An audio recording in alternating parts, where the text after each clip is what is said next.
Dune Part 2 is now playing exclusively in movie theaters. I don't know why I added that exclusively. I have seen it 2 times. It's a masterpiece. It's a work of damn art. I think it's one of the greatest movies of all time. There's no better way to put it.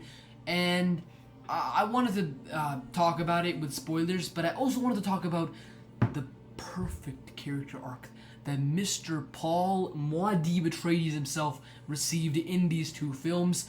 But I'm an idiot, so this is not the definitive explanation for his character arc. If you want a better want a better video, go find a better video. This is just me gonna be yapping about, I don't know, anything that comes to mind. There's no script for this video here, so I'm just gonna say some random stuff.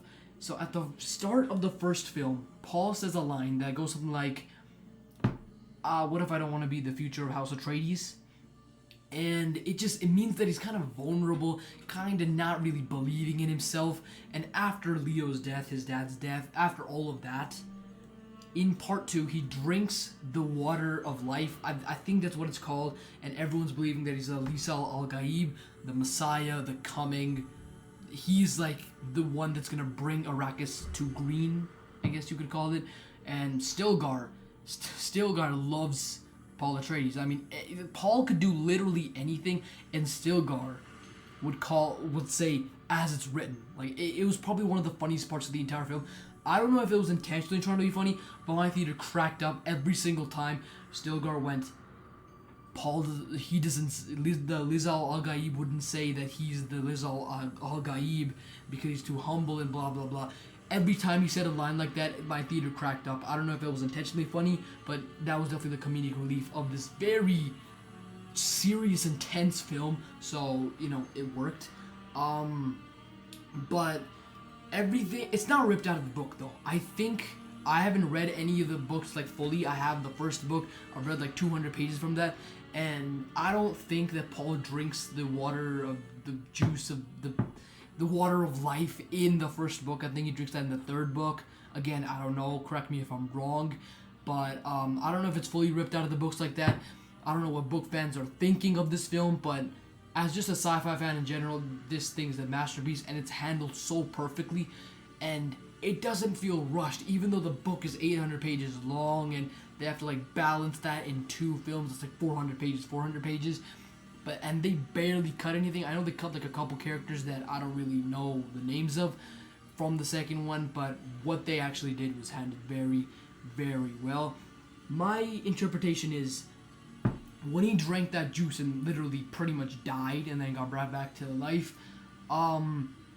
he saw the future and saw what he had to do. He had to step up and like be the Messiah that everyone's been treating him as. And then step up and just crown dominance over everybody in Arrakis. That scene was beautiful. One of the greatest scenes.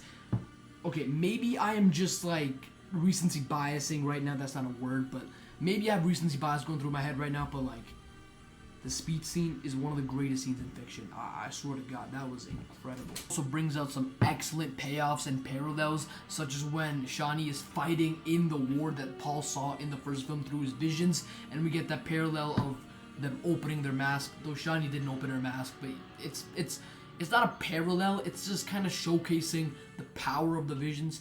Paul also mastering the voice completely was fantastic to see. The silent scene was beautiful. All in all, they really just mastered adapting this book that people said was like unadaptable and just you couldn't bring it to life in a film form.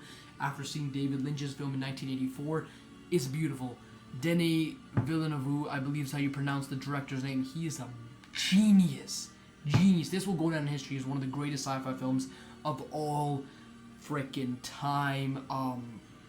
It's beautiful. It's actually beautiful. And Paul's arc from a hero, the leader, like, it fits the trope of the hero's journey. Like, everything, the Arrakis is like a dying planet, Harkonnens are attacking, and Paul, the Messiah, comes in to save the day. It fits the hero's journey trope, but, like, he's an anti-hero. You could see the darkness that is consuming inside of him. Did that make any sense? I don't know. It's incredible, like what they were able to do here. The writers, the cinematographers, the director, Timothy Chalamet. It's beautiful. What an incredible film.